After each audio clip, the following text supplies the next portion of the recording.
خدا خود ہمیں کبھی غفلت میں ڈالتا ہے، کس کے ذریعے؟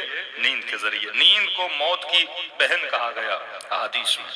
کسی مومن نے مجھ سے سوال کیا، بعض ایسے سوالات ہوتے ہیں کہ انسان کو خود سوچ کے لاجیکلی ان کا جواب تلاش کرنا چاہیے کہ مولانا موت کیسے آتی ہے؟ موت؟ اور میں نے کہا مجھے بھی آئی نہیں، تو میں آپ کو کیسے بتاؤں کہ کیسے آتی ہے؟ واقعاً موت کا ایکسپیرینس ایسا ہے جب تک بندہ خود کرے نا کسی کو بتا ہی نہیں سکتا، اور جو مر چکے ہیں ان سے ہم مل نہیں سکتے۔ یعنی مرنے والوں کا کانسیپٹ اس دنیا کے ساتھ بالکل اسی طرح ہے کہ میں نے کہا کہ آپ کے موبائل میں واٹس ایپ ہے، فیس بک ہے، یوٹیوب ہے، یہ تب تک چلے گا جب تک نیٹ ہوگا۔ ہاں، نیٹ نہیں تو یوٹیوب لاکھ کوشش کر لو، 10 سورہ حمد بھی پڑھ لو تو یوٹیوب چلنے والا نہیں ہے، واٹس ایپ چلنے والا، کال لگے گی نہیں۔ یہ کال لگتی تب ہے جب انٹرنیٹ ہو، تو بندہ جب تک دنیا میں ہے تو نیٹ ہے سمجھو، اور جیسے مر گیا تو نیٹ آف ہو گیا۔ اب کتنی بھی کوشش کرو کہ اس بھائی سے، اس بیٹے سے، اس والد سے رابطہ کرنے کی تو ممکن نہیں ہے۔ کبھی کبھی عالم خواب میں کچھ دعائیں ہیں جن کے ذریعے انسان کو مردوں سے ملاقات ہو جاتی ہے، لیکن وہ بھی جتنے لوگوں سے آپ پوچھیں گے قطعاً مردے یہ نہیں بتاتے کہ وہاں معاملات کیا ہیں۔ کئی پوچھتے ہیں اپنے والد سے، اپنے بھائی سے کہ بھائی بتاؤ وہاں کے معاملات کیا ہے، وہ سرسری بتاتے ہیں کہ بھائی میں خوش ہوں، میری حالت بہتر ہے، یا ان کا حلیہ بتاتا ہے کہ بندہ کس حال میں ہے، کبھی سفید لباس، کبھی اس کی ہنسی، کبھی اس کا مسکرانا، تو اس کی کیفیت بتاتی ہے کہ بندہ بڑا خوش ہے۔ لیکن کئی لوگوں نے اصرار کیا خواب میں پوچھنے کا کہ بتائیے وہاں معاملات کیا ہیں، عالم برزخ کا سفر کیسا ہے، تو کہتے ہیں ہمیں اجازت نہیں ہے کہ ہم وہاں کی خبر یہاں دیں۔ تو اس چیز کو اللہ نے کیا رکھا ہے؟ پوشیدہ رکھا ہے کہ شاید وہاں کے معاملات سمجھانا ان کے لیے بڑا مشکل ہے، کیونکہ یہ عالم اور ہے، وہ عالم اور ہے۔ اب ایک بندے نے کبھی زندگی میں آم دیکھا نہیں، اب کیا بتاؤ گے کہ آم کا ذائقہ کیسا ہوتا ہے؟ تو کئی چیزیں ایسی ہوتی ہیں جس کو ایکسپیرینس نہ کیا جائے، تجربہ نہ کیا جائے تو بندہ بتا نہیں سکتا۔ لیکن موت کے حوالے سے کیونکہ حدیث ہے کہ نیند موت کی بہن ہے، تو انہوں نے کہا کہ مولانا موت کیسے آتی ہے؟ تو میں نے کہا جیسے نیند آتی ہے ویسے ہی موت آتی ہے۔ کہا میں سمجھا نہیں۔ میں نے کہا دیکھو آج تک آپ کو یاد ہے کہ آپ کو نیند کب آتی ہے؟ کسی کو یاد ہے؟ ہمیں یہ یاد ہوتا ہے کہ مثلا میں بستر پہ جب لیٹا تھا رات کے 10 بج رہے تھے، لیکن وہ گھڑی جب آپ نیند میں جاتے ہو وہ کسی کو یاد نہیں ہوتا، سڈنلی آتی ہے، اور بندہ نیند میں کسی کو نہیں پتا ہوتا کہ میں نے یہ جو میرا مائنڈ ہے یہ کب سے شٹ ڈاؤن ہو جائے گا، کب یہ آف ہوگا، وہ گھڑی کسی کو یاد نہیں رہتی۔ ہاں گہری نیند آ رہی ہے لیکن جب آتی ہے تو اچانک آتی ہے۔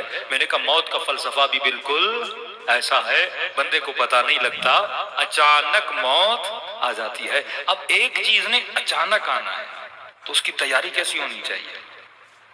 بتا کے تو اس نے آنا نہیں ہے۔ کئی لوگ کہتے ہیں مولانا کیا 3 دن پہلے پتا لگ جائے گا کہ ہم مرنے والے ہیں؟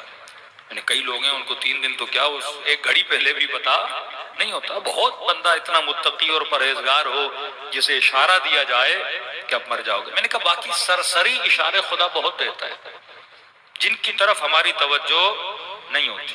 مثلا آپ کے بال پورے بلیک تھے، اچانک داڑھی میں سفید بال آ گئے، آئینے کے سامنے کھڑے، ہر سفید بال تجھے موت کا پیغام دیتا ہے، ہر ایک سفید بال۔ اب جن کی داڑیاں نہیں ہیں وہ کاٹ کے پیغام کو اڑا دیتے ہیں، جن کی ہیں وہ رنگ لگا کے پیغام کو اڑا دیتے ہیں۔ میں نے کہا بالوں کا جھڑنا، سفید بالوں کا آنا، یہ پیغام ہے کہ بندہ کیا ہو رہا ہے؟ بوڑھا ہو رہا ہے۔ کمر کی تکلیف، گھٹنوں کی تکلیف، بڑھاپے کا آنا، پستیوں کی طرف جانا، یہ سارے پیغامات کس کے ہیں؟ یہ موت کے پیغام ہے۔ ہم ان کی طرف توجہ نہیں کر رہے، ہم بار بار رنگ کر کے کلر کر کے کہتے ہیں نہیں نہیں موت تم کہاں آنی ہو، میں تو ابھی بہت جوان ہوں۔ اور پھر خدا کئی جوانوں کی زندگی لے کے پیغام دیتا ہے کہ یہ مت کہنا کہ موت جوان کو نہیں آتی۔ کئی ایسے بوڑھے جو 90 سال سے اوپر ہے ابھی بھی زندہ ہے، گھر والے پریشان ہیں بندہ کب جائے گا، اور کئی ایسے جوان ہیں کسی کی توقع نہیں ہوتی ہے جوان جائے گا، اچانک گردے فیل ہو گئے، کوئی ایسی خطرناک بیماری آ گئی، بندہ 6 دن میں خدا حافظ کر کے دنیا سے چلا جاتا ہے۔ تو خدا بیدار تو کرتا ہے، لیکن تو خود بیدار ہونا نہیں چاہتا۔ کئی اوقات حقیقت بتائی جاتی ہے لیکن ہم ایک کان سے سنتے ہیں دوسرے کان سے نکال دیتے ہیں۔ اب کان کی بات کو قرآن کہتا ہے اولئک وقر فی آذانہم، بعض لوگ ایسے ہیں جن کے کانوں میں کنکر ڈالا گیا، جن کو اردو میں ہم کہتے ہیں کہ جناب کے کان بھاری ہے، گویا کنکر ڈل چکا ہے۔